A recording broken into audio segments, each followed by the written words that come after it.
What is that? Okay, let's try this one.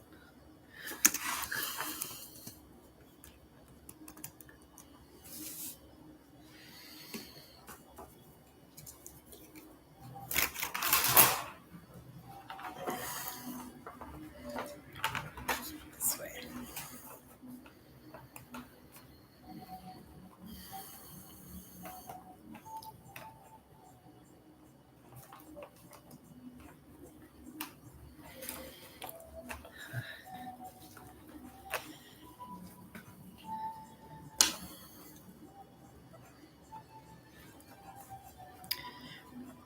Hi Hinsters, welcome back to the channel, and if you're new, welcome too. So today I wanted to jump on quickly with a little on Venus and her upcoming transit through Virgo.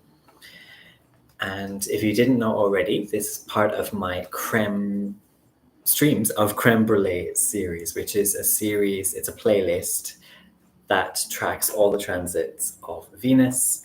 So Venus through the signs, and you can look at Venus in Leo, I think I did already, or Venus in Cancer. Anyway, you can check the previous Venus transits out.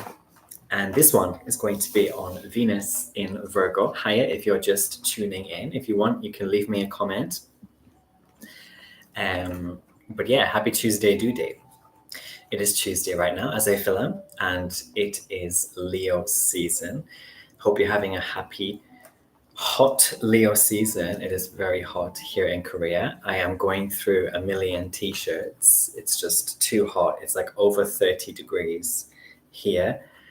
But I've had a good day because I'm doing an English camp. It's actually the holidays now. So by the way, if you didn't know, I'm a teacher, English teacher here in Korea. But yeah, it's the holiday now, but I have to do like an English camp. This is my third camp since I arrived here, and I love doing them.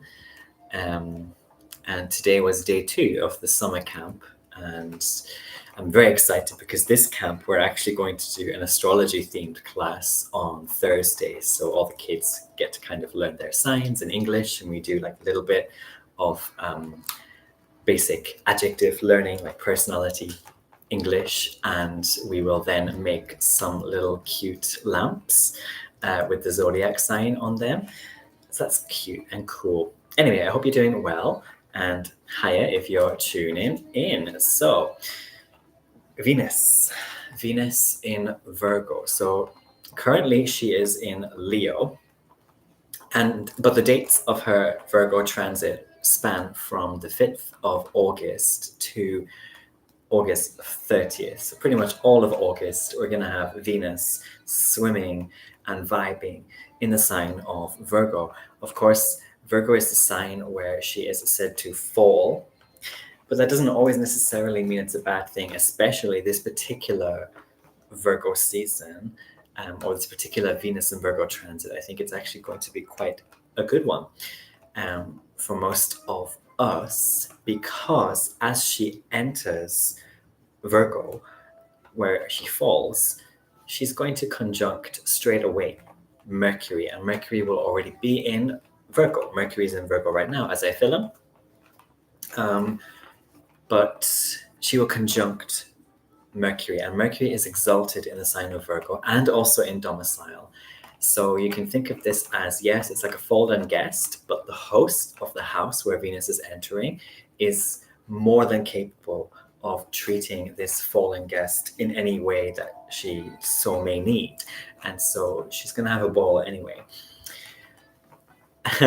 Other things that Venus fallen in Virgo can mean is simply like different ways of love or appreciation or beauty, or different Venusian things that you don't automatically think of as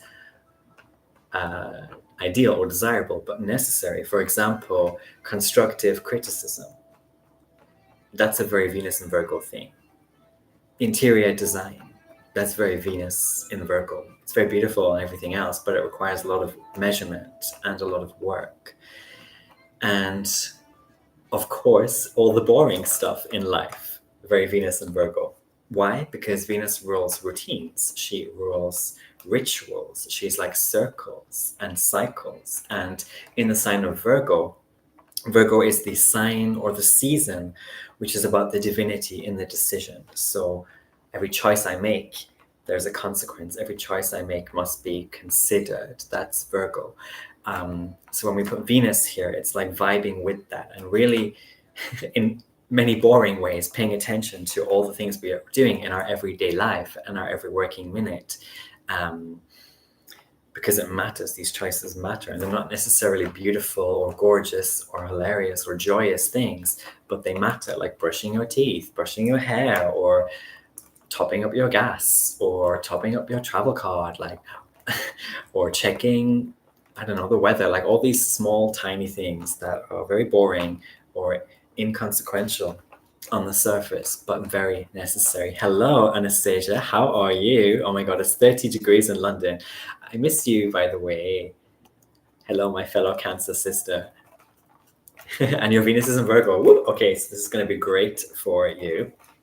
By the way, I am going to talk about all the rising signs for this particular Venus transit. So do stick around, or you can check this out later when you have time.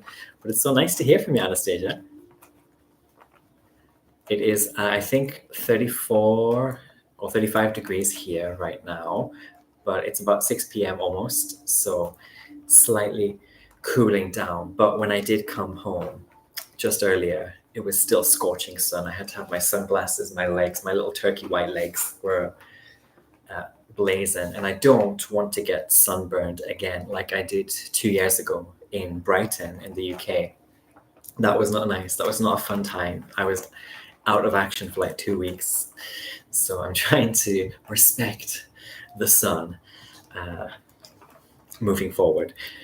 Anyway, so we touched a little bit on Venus and Virgo and her conjunction with Mercury as she enters Virgo, meaning that it won't be the stereotypically bad Venus and Virgo transit. Because a lot of astrologers talk about Venus and Virgo, it's bad, she's fallen, she's struggling.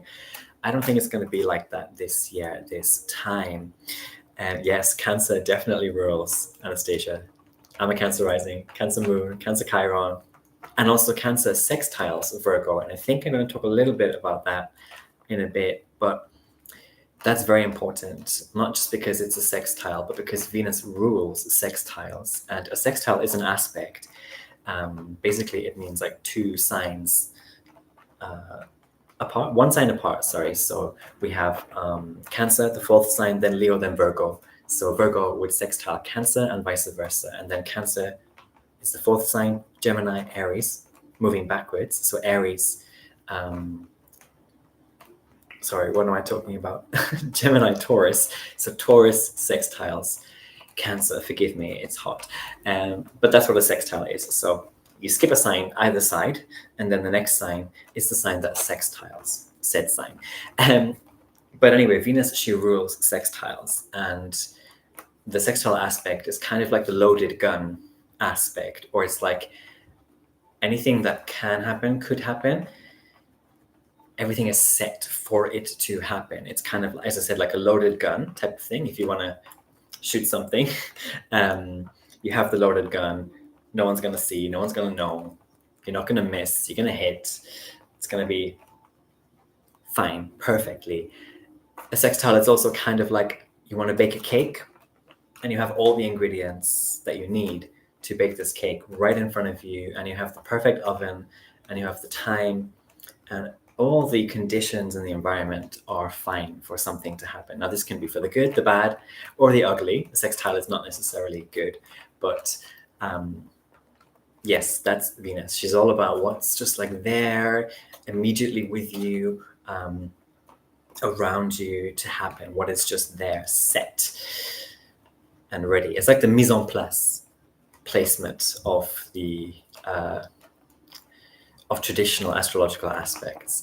Anyway, this Virgo season, so this Venus in Virgo season also, I think, is going to be very much like a praying mantis. So I've been getting really into mantis spirit and the praying mantis, and like geeking up all about this amazing creature.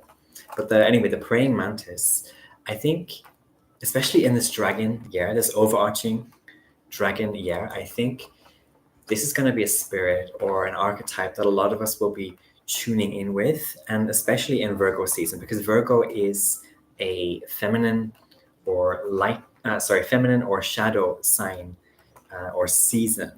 And this is like patience or passivity. And we're putting Venus in this sign of patience and passivity, and also in this sign of needing to make the decision with consideration, make the decision with divine duty. That's very Virgoan stuff, and with lots of maybe mental or nervous or anxious processing. This is also Virgo, the feminine expression of Mercury. So it's the praying mantis. The praying mantis does not hunt, does not chase things. She doesn't chase. She waits, and she waits, and she waits until her prey is just the right distance, and then she strikes with those two arms or mandibles, whatever they're called, and they have the like spikes, and nothing can escape once she's caught them. By the way, Virgo also sextiles Scorpio, so sextiles Cancer on one side and Scorpio on the other side. So Cancer, Virgo, Scorpio, they have these three shadow signs. They have this kind of sister affinity. But yeah, this is the mantis energy that I think we'll be tuning into this Venus in Virgo season. So it's like observing, like the mantis, and waiting.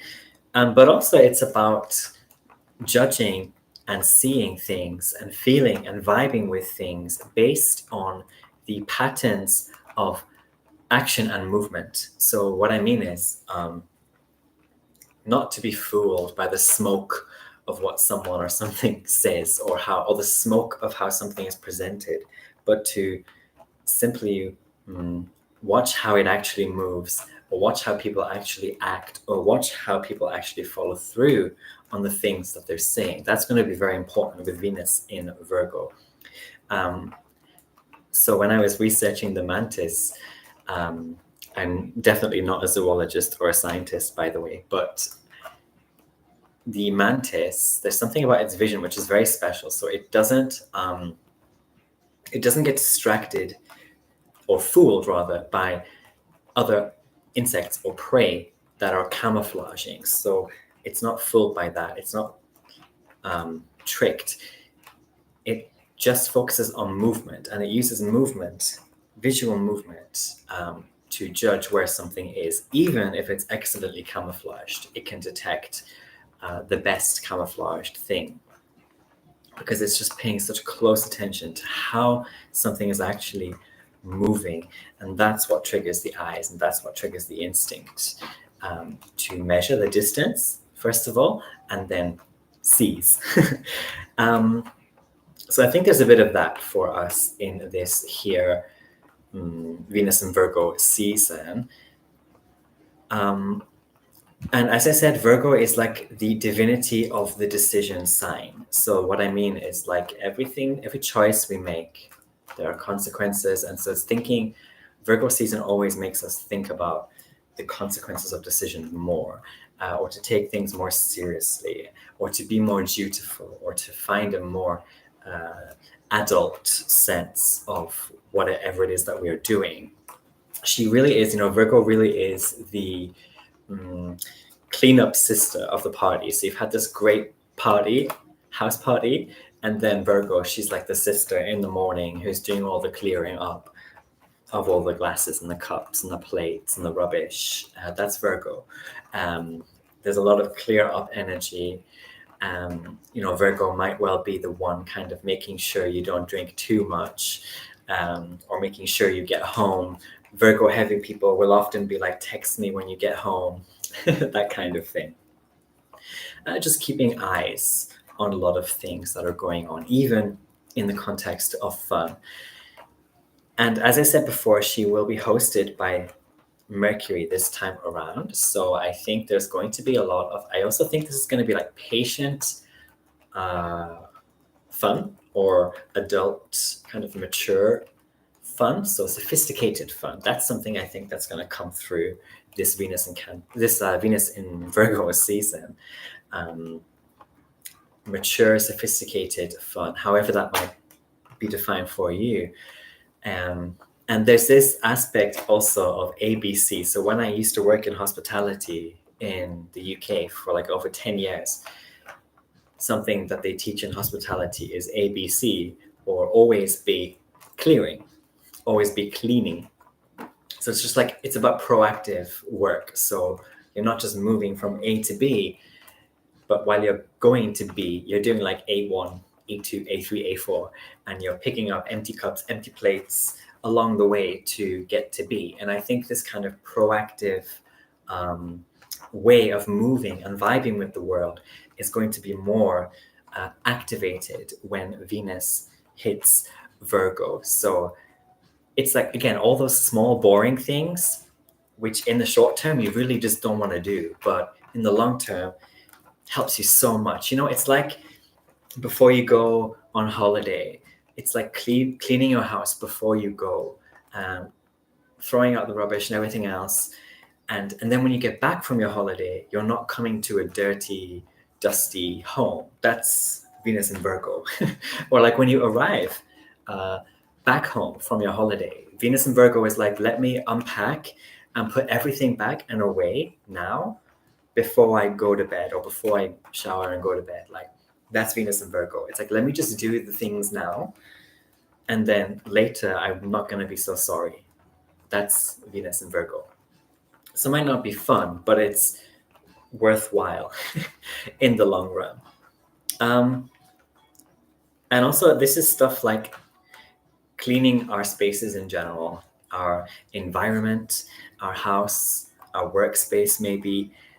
This can be, Virgo season, when we do get to Virgo season itself, can be a lot about detoxing, getting rid of toxic people or toxic patterns and behaviors, but especially through small changes, because Virgo is very much about those little small snips that we can make.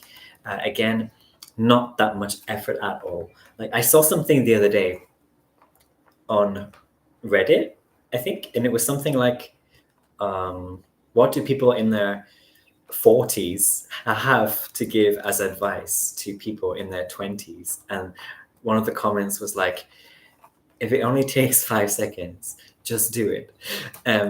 So I think that's very Venus and Virgo as well. So if something only takes a tiny amount of time, just do it. Don't put it off. Just do the little things, and you'll be so much more thankful in the long term. So that's also very Virgo season as well. Just do those little things and make those small changes to clean the space, but also to beautify the space, because we have Venus here. She is this goddess of beauty and aesthetics and adornments. And so, yes, it can be like cleaning up your space, literally, physically, but by doing that, you also get not only a beautiful space, but you get a beautiful mind, a beautiful heart. Maybe it helps some people with their mental health or their anxiety, these kinds of things. And also, Venus, she rules the lungs in astrology. So for many people, Venus in Virgo can be about literally cleaning up your space and ventilating your space more so that you can breathe better. That's something for some people. Leave me a comment, by the way, if you're just tuning in. By the way, I am drinking. This is not a product placement, but this is Chizhong Saida, Korean soft drink. It's kind of like Sprite. I like it.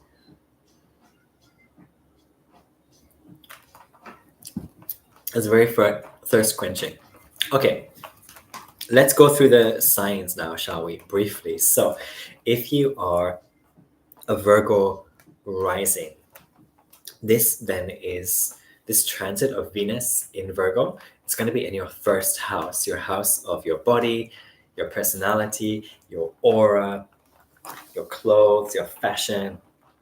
I think this is kind of like a plain Jane type of transit, or Virgo season in general. It's kind of like plain Jane, um, like au naturel types of presentation or fashion, minimalism.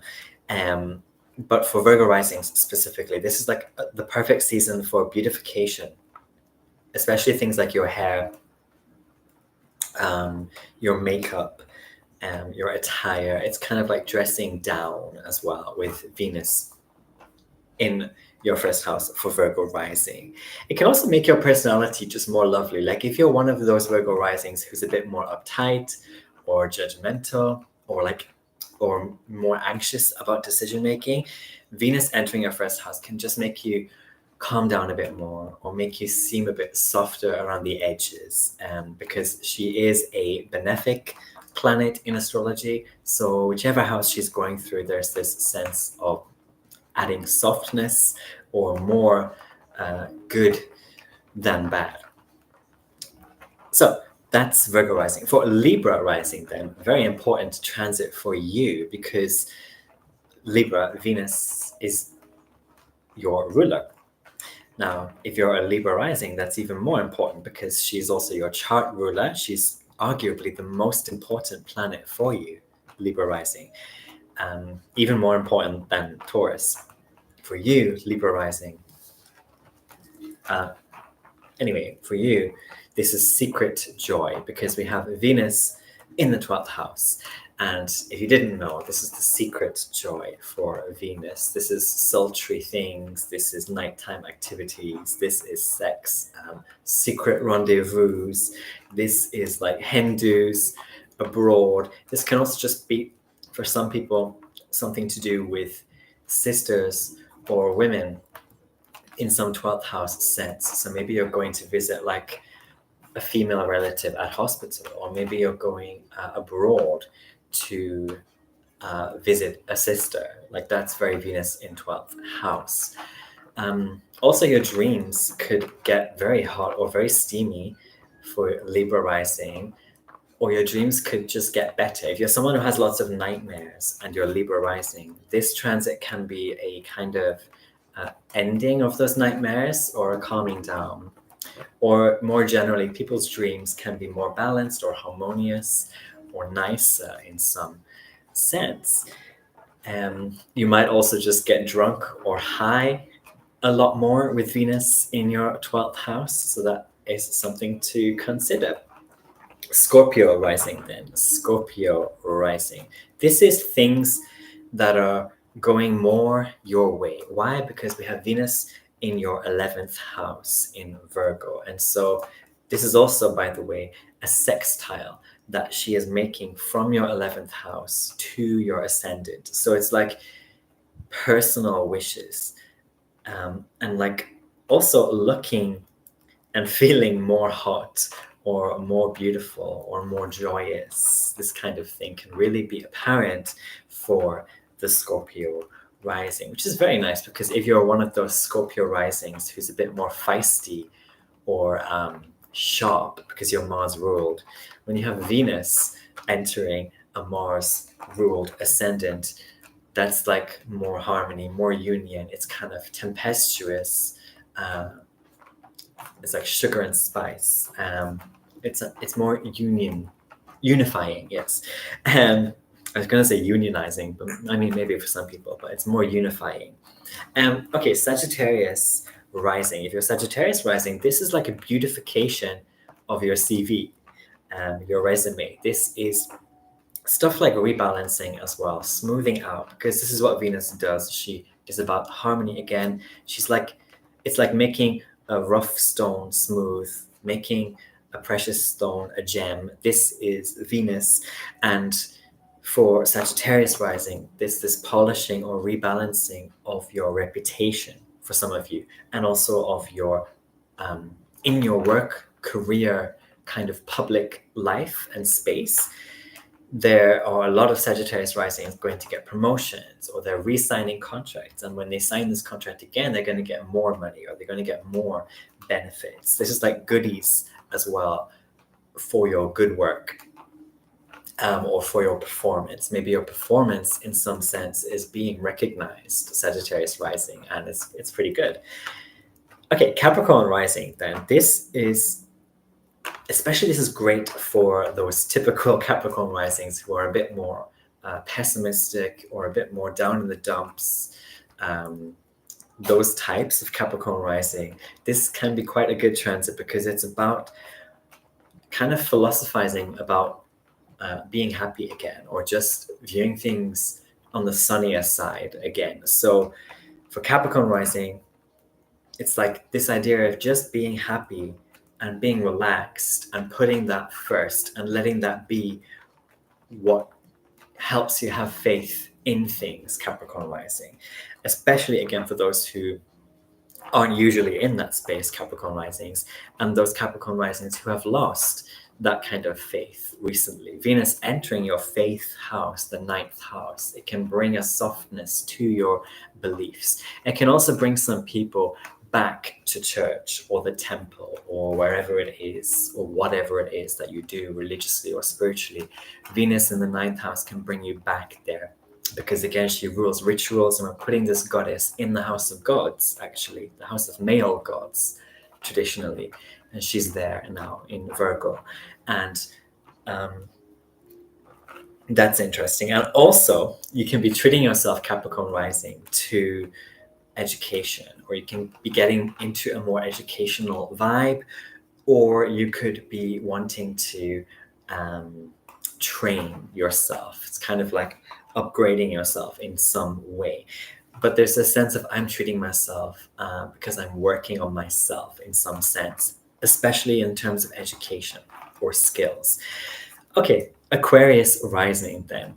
This for you is relief in debts for many Aquarius risings. So because Venus, she is this benefic, and she's entering the 8th house, which is the house of debt and death as well. But debt here can be like softened or even let go of, or maybe you get like a waiver on a fine or something like that, Aquarius. Also, this is stuff like favors being returned, because the 8th house is what we get back from what we put in earlier. So if you have been part of some major bonds or contracts, this can even be your partners, by the way, and like their stuff that they own or stuff associated with them. Sometimes the 8th house is about inheritance, for example. So maybe this can be like something you inherit from your partner or thanks to your partner. It can also mean, by the way, if you have a partner or partners who have a lot of like mental health issues or baggage, it can be a period of that mental health improving, or that baggage being kind of offloaded, because Venus, this benefic goddess, she's entering this 8th house of your partner's shiz.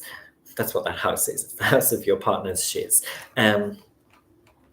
Also, Aquarius, this is like lazy pampering time, because the 8th house is the house of idleness and laziness, and we're putting Venus in this house for you. So, and she loves to be lazy. She loves to just lay down on the recliner with her pina colada and her magazines, and just having, men, women, and everything in between approach her or look at her. This is Venus on the beach of the heavens. And that can be how you feel with Venus in Virgo, Aquarius. So you are being allowed to be a bit lazier or more relaxed, or kind of rest a bit in some sense.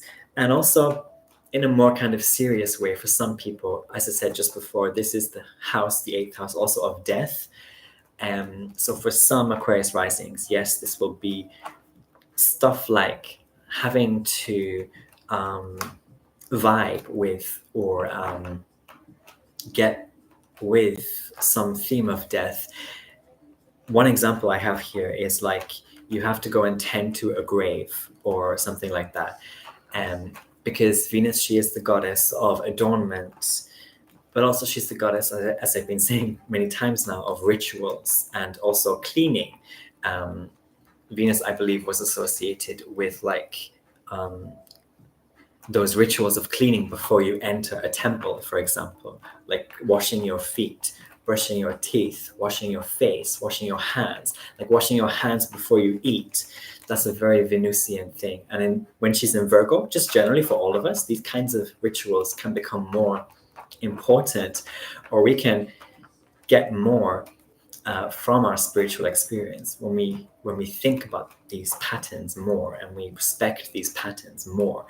But anyway, yes, for Aquarius rising, for some Aquarius risings, this can be about grave tending, or like going to some kind of memorial and paying respects, or yeah, that kind of thing. Pisces rising then. Okay, Pisces rising. This is getting on with women more. Why? Because we're putting Venus in the 7th house for you. And this is the house of the other people, anyone who opposes us, but just anyone in general. It's everybody. That's the 7th house. And Venus, she is the ruler of women. And you could get along more with women or be dealing with women more, Pisces rising. The 7th house, yes, is the house of like partnerships in terms of business as well. So business deals with women, or a prominent woman. Now, marriage and committed relations is also a highlight for you, Pisces rising, with Venus here. And also this is stuff like grown up compromise. So the 7th house is also the house of like enemies and opposition, but we're putting this benefic goddess here. So she's again doing this softening. She's making the edges smoother. And so it can be a time of making up with someone, whether that's your partner or your ex. Exes can be very much so, because we have around very much the same time, August 4th, 5th, we have the Mercury retrograde kicking off. And as you might know, retrogrades are famous for exes returning. So for you, Pisces rising, look out for that. Aries rising then.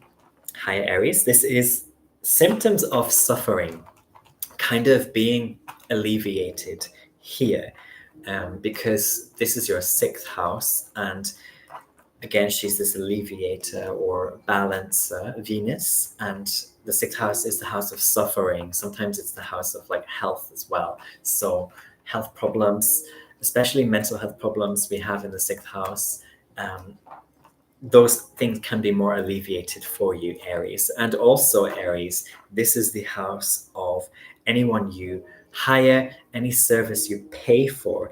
And so you could be indulging more in services. So that can be anything, right? Anything you pay for, that's a service, from like someone you pay to paint your wall to like a Netflix subscription. But it's going to be like Venusian. It's going to be about like beauty, or it's going to be about enjoyment, pleasure, because Venus rules pleasure.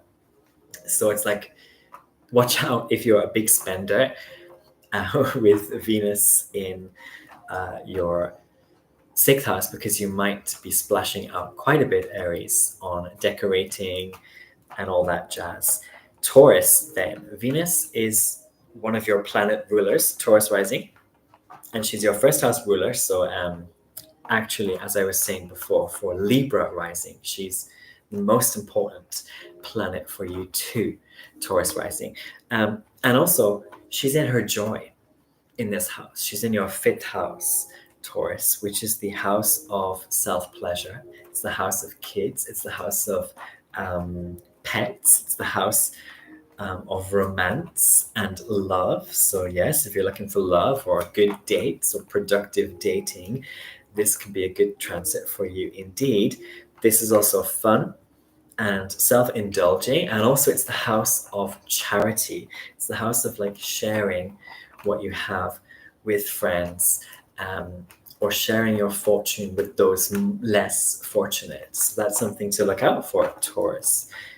Gemini rising then. So we have Venus entering your 4th house. And remember, I said at the beginning that Mercury, your ruler, your 1st house ruler, Gemini, your life path ruler, Mercury will be conjunct Venus, and hosting Venus, giving her all that she needs to pick herself up as she's like tripped over the doorstep very unelegantly, right? Because she's in her fall, right? But Mercury's there, like, hey, it's okay, I've got you. Like, come and lay down on this sofa. The pina coladas are already ready in the fridge, you know? That's what Mercury is going to be saying. Like this little excited younger brother, that's Mercury, helping his big sis. So for you, Gemini rising, this is stuff I have here, all stuff about the home, the house, your roots, home decorating, family relations, family reunions. This can also be going to your hometown again or your home country again during this Venus in Virgo transit.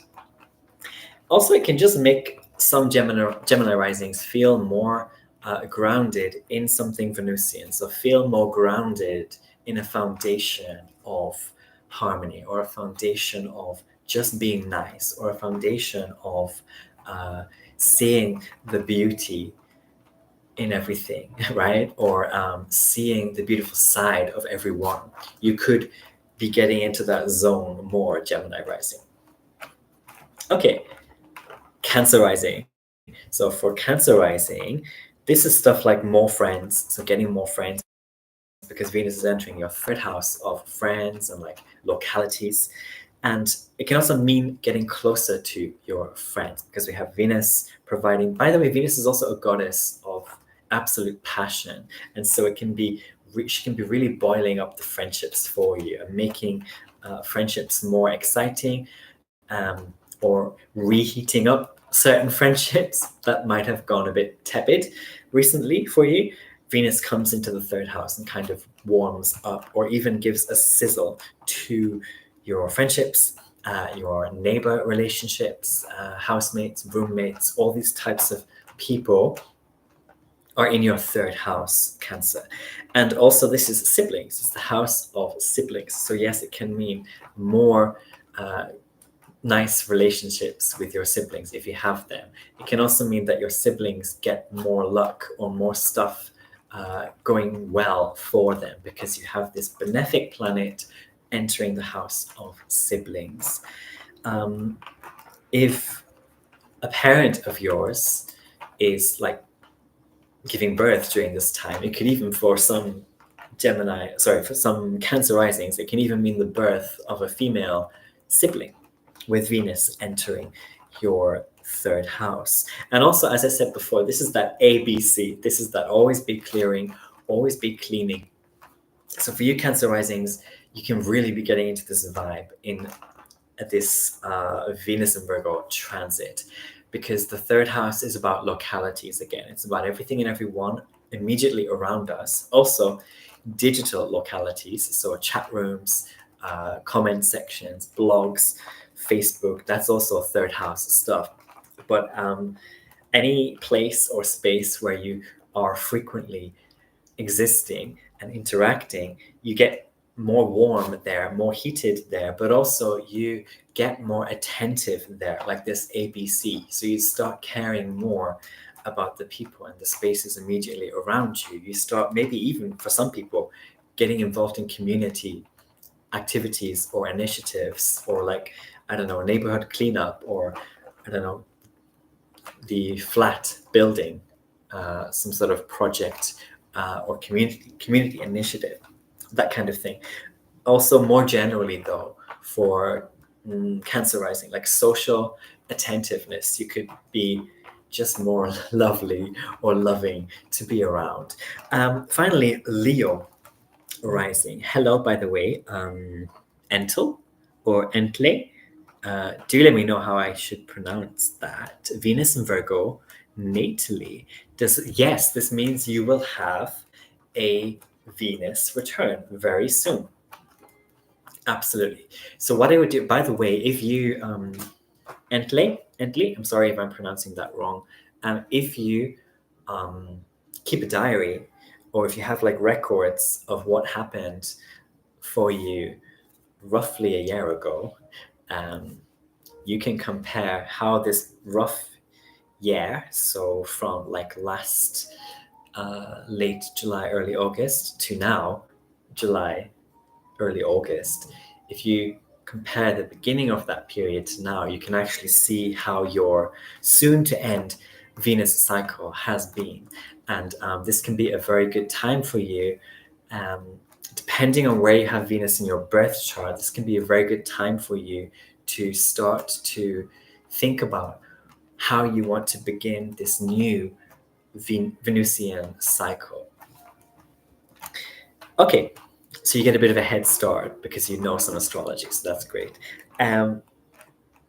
Leo, yes, Leo rising.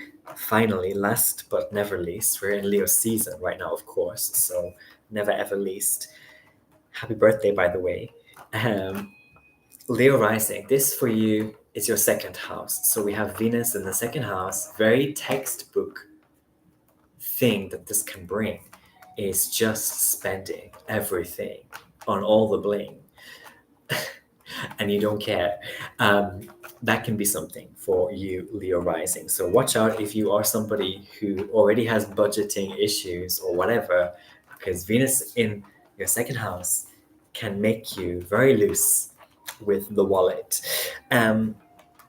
Lavish spending, yes. And also it can be gestures of love, because the second house opposing the eighth house is the house of what we put in to things, including into our relationships, into our interactions. So it's like putting more love into your gestures towards people, not necessarily because you want to get something back, but it's just about your input and your effort. It's coming more from this Venusian space of love and affection.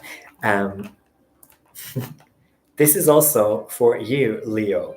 Stuff like nutrition and food and diet. And I'm a Cancer rising, so I have the sun going through my second house right now. And the sun rules my second house. And so I can really relate to this kind of foodie topic. But the second house, yes, is about food, nutrition, and everything we put into our bodies. Or it's like gardening. It's like everything you put into the soil, or growing plants. It's everything you put in there with an intention to get something back, perhaps, but even if not, always with a consequence or a result. So that's the second house. And for you, Leo, this can be getting a better diet, basically, or having a more self-caring type of diet, or a quality diet. So I have here quality nutrition. So maybe some Leo risings are getting the vitamins or switching up the diet, I don't know, taking out one food group and putting in another, but adjusting for the sacredness of your body and your health. And the body is actually considered to be a temple, right? There's always that phrase. So that rings true here for Leo rising with Venus in the second house. So thinking more of your body as a temple, and especially with Venus in Virgo, you might, Leo rising, be more concerned about, like, do I eat this or do I not eat this now? Like how much of this do I actually put in me, and how much do I want to reduce of this and that? And finally, I will end here then. For Leo rising, this is good things coming your way, just generally, because the second house in ancient astrology was the house that astrologers looked to whenever someone came for a reading, and they were like, just tell me, like, what I have coming for me, what's coming in my near future. Very open kind of question and reading. And we would look to the second house there, because the second house is what is coming towards the first house being you, the ascendant. So the second house is everything that's coming, but it's in a very like near future type of way. And when we have Venus here, she's a benefic goddess overall, and so it can for many people be, Leo risings, that good things, more beautiful things are coming your way. This could be more money, nicer possessions, or more quality possessions, or quality investments, lots of good things coming your way, including just generally more peace more stability, more affection. So I will end it here. By the way, I am also going to start on my TikTok today. I will leave my TikTok in the chat. I think my TikTok is.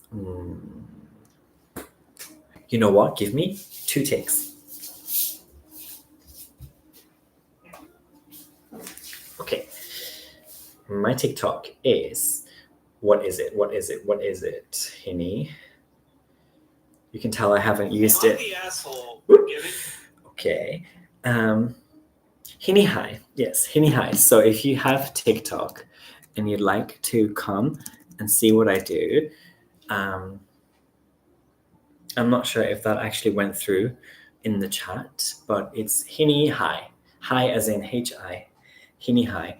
That's my TikTok. If you have it, you can follow me, and I will be doing some different stuff there. So I actually want to use my Korean more. So I will be over there broadcasting in Korean. But if I have non-Korean speakers as well there, of course, we can speak in English too.